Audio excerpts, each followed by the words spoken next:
Have you seen those TV shows where people find treasures in the most unexpected places? Yes, like when someone buys an old box for a few dollars and finds jewelry inside. Or when they dig in the garden and come across old coins. Exactly. In 2007, a woman named Terry Horton, a retired California truck driver, bought a painting for $5 at a thrift store. She wanted it for a joke. But after much fumbling around, they discovered that it was an original work by Jackson Pollock, one of the most sought-after 20th century painters. Have you noticed? Sometimes the greatest treasures are right where no one would think to look. Well, something similar happens with the Psalms. Many see them as a collection of beautiful poetry, songs of prayer, and texts to find comfort in. And they are. But what few realize is that they also hide deep prophetic clues.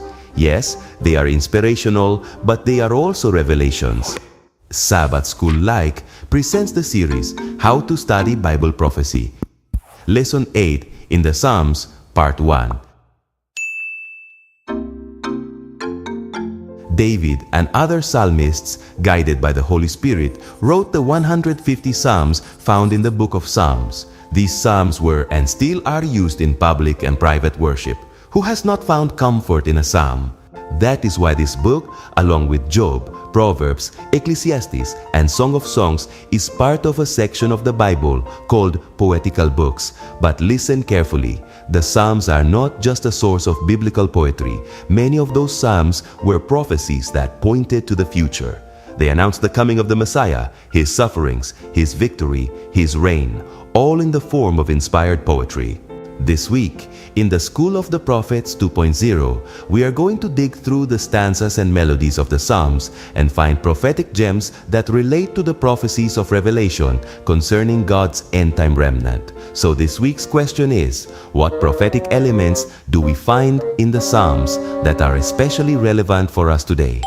First of all, the heavenly sanctuary. Imagine living in David's time, miles away from Jerusalem, and, come the feast of Passover, to travel to the sanctuary in caravans with other families, singing psalms and eating together. It must have been an exciting journey. And arriving at the sanctuary, quite an event. Exactly. This occasion was repeated 3 times a year, at Passover, at Pentecost, and at the Feast of Tabernacles. This context helps us to understand David's joy in Psalm 122. I rejoiced with those who said to me, "Let us go to the house of the Lord." Here we usually use this verse to encourage our brethren to go to church, which is valid. But have you ever thought that it also applies to our journey to heaven, to the true house of God? Listen carefully. When God asked Moses to build a sanctuary in the wilderness, He told him something that we cannot ignore. Be sure that you make everything according to the pattern I have shown you here on the mountain. Yes, the book of Hebrews provides the answer. The tabernacle in the desert is a copy and shadow of the heavenly things, because in heaven is that true tabernacle which the Lord pitched and not man. Have you noticed? Although traveling to church every Sabbath is a delight, our main journey is to heaven. The earthly sanctuary foreshadowed Jesus. From the priest and the offerings to the furnishings and other design details, everything spoke of Jesus. That's why the Psalms have so many allusions to the sanctuary. But listen carefully, Revelation also abounds in images of the sanctuary, the lampstand, the Ark of the Covenant, and numerous other references to the temple. Therefore, to understand Revelation, we must study the sanctuary in the Old Testament. While the specifications are mainly found in the first books of the Bible, the Psalms describe the experience of the righteous in that place. In the School of the Prophets 2.0, we believe that Psalm 122 is an invitation not only to the church, but also to set our eyes on the heavenly sanctuary and rejoice in our journey to heaven. Second, the Holy Mountain.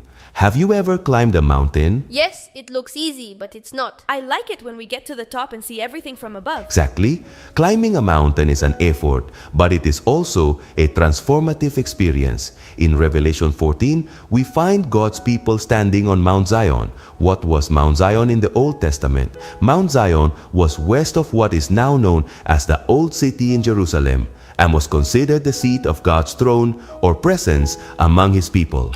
In time, Mount Moriah, where the temple was located, also came to be identified as Mount Zion. What does this have to do with the Psalms?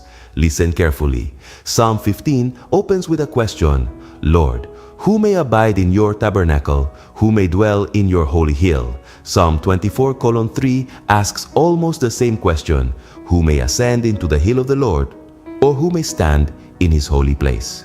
Both Psalms answer, he who walks uprightly and works righteousness and speaks the truth in his heart, he who does not backbite with his tongue, nor does evil to his neighbor, nor does he take up a reproach against his friend, in whose eyes a vile person is despised, but he honors those who fear the Lord. He who swears to his own hurt and does not change, he who does not put out his money at usury, nor does he take a bribe against the innocent.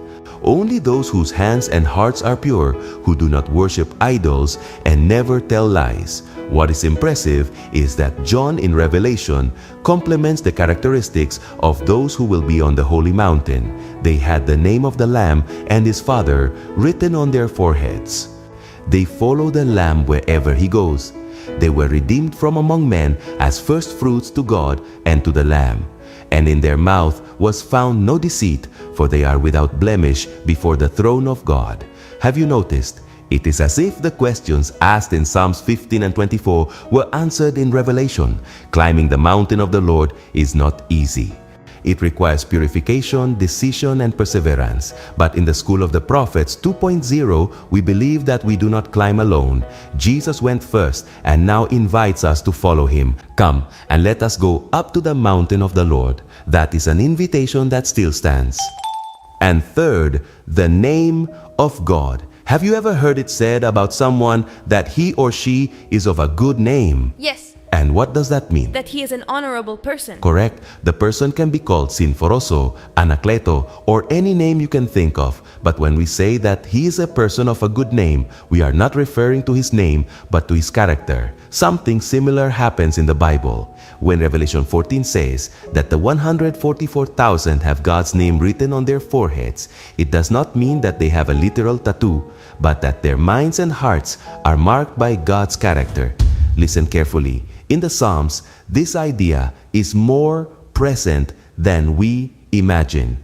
In Psalm 119, verse 55, the psalmist says, Lord, I remember your name in the night and keep your law.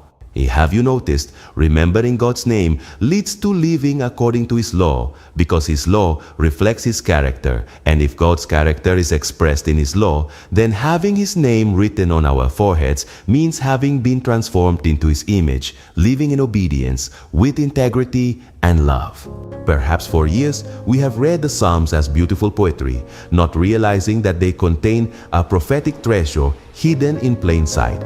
This week, we learned that in these inspired songs, we find powerful clues. A sanctuary that points to heaven, a holy mountain where the faithful remnant gathers, and a divine name that is not only spoken, but lived. God not only wants us to sing these psalms, he wants us to live them. And when that happens, we cannot remain silent. Like the psalmists, our mouths will be filled with praise, with testimony, with light. For he who bears the name of God on his forehead bears the gospel in his voice and in his example. Are you willing to seek that treasure with your whole being? As Psalm 19 verse 9 and 10 says, the judgments of the Lord are true. They are more desirable than gold, yes, than much pure gold, sweeter also than honey and drippings of the honeycomb. Has this study blessed you? You can also be part of this mission to teach the Bible in a creative and transformative way.